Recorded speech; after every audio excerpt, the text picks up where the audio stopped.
Tim Aprilia Racing mengonfirmasi pembalap George Martin menjalani pemulihan cedera hemopneumotoraks. Ada beberapa patah tulang rusuk akibat insiden yang terjadi di GP Qatar.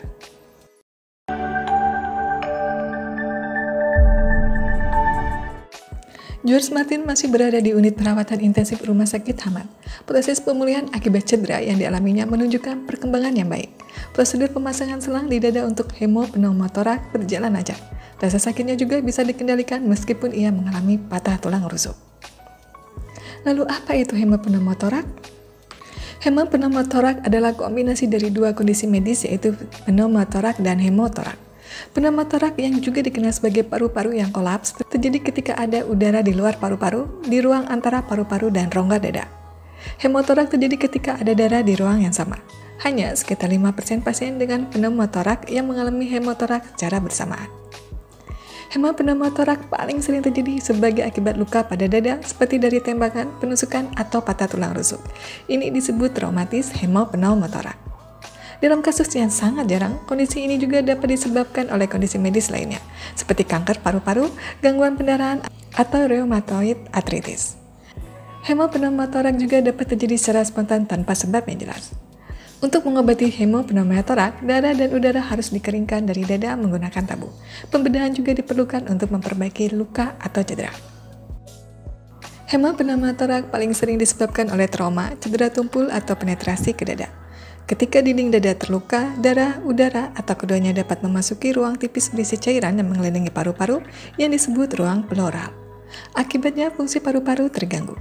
Paru-paru tidak dapat mengembang untuk membiarkan udara masuk. Paru-paru kemudian menyusut dan runtuh. Ada beberapa contoh trauma atau cedera yang dapat menyebabkan hemopneumotoraks, yaitu luka tusuk, luka tembak, tulang rusuk yang patah, jatuh dari ketinggian yang signifikan, kecelakaan mobil, cedera olahraga kontak seperti sepak bola, luka tusuk dari prosedur medis seperti biopsi atau akupuntur. Ketika trauma atau cedera adalah penyebabnya, kondisi ini disebut sebagai traumatis hemopneumotoraks. Dalam kasus yang jarang, hemopneumotoraks dapat disebabkan oleh situasi non-traumatik, seperti komplikasi kanker paru-paru, radang sendi, hemofilia, lupus eritematosus sistemik, penyakit kistik paru bawaan. Hemopneumotoraks juga dapat terjadi secara spontan tanpa penyebab yang jelas, namun ini sangat jarang. Lalu, apa gejala penyakit hemopneumotoraks? Nyeri dada mendadak yang memburuk setelah batuk atau menarik napas dalam-dalam, kesulitan bernapas atau sulit bernapas, dyspnea, sesak napas, sesak dada, takikardia atau denyut jantung cepat, kulit pucat atau biru yang disebabkan oleh kekurangan oksigen. Rasa sakit hanya dapat terjadi di kedua sisi atau hanya di sisi di mana trauma atau cedera telah terjadi. Bagaimana cara pengobatannya? Torakostomi, penyisipan tabung dada. Prosedur ini melibatkan penempatan tabung plastik berlubang di antara tulang rusuk ke dalam area di sekitar paru-paru untuk mengalirkan udara dan darah. Tabung mungkin dihubungkan ke mesin untuk membantu drainase. Setelah dokter yakin bahwa tidak ada lagi cairan atau udara yang perlu dikeringkan, tabung dada akan diangkat. Operasi. Seseorang yang memiliki luka atau cedera besar kemungkinan besar akan membutuhkan pembedahan untuk memperbaiki jaringan yang rusak.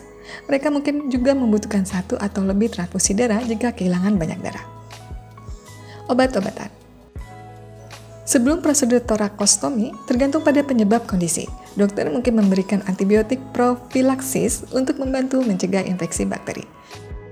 Selain itu, pemberian obat penghilang rasa sakit untuk membantu mengatasi rasa sakit sebelum dan sesudah operasi juga dapat diberikan. Lalu, adakah komplikasi? Komplikasi hemopneumotoraks meliputi infeksi serius seperti pneumonia, shock hemoragik, gagal jantung, emphysema atau suatu kondisi di mana nanah berkumpul di ruang pleura. Emphysema biasanya disebabkan oleh pneumonia dan kegagalan pernapasan. Belum ada jadwal pasti soal kapan George Martin bisa kembali ke lintasan. Sementara itu, Aprilia Racing telah menunjuk Lorenzo Savadori sebagai pengganti sementara dalam Grand Prix berikutnya di Jerez. Kita doakan semoga George Martin cepat pulih dan dapat beraktivitas kembali seperti biasa.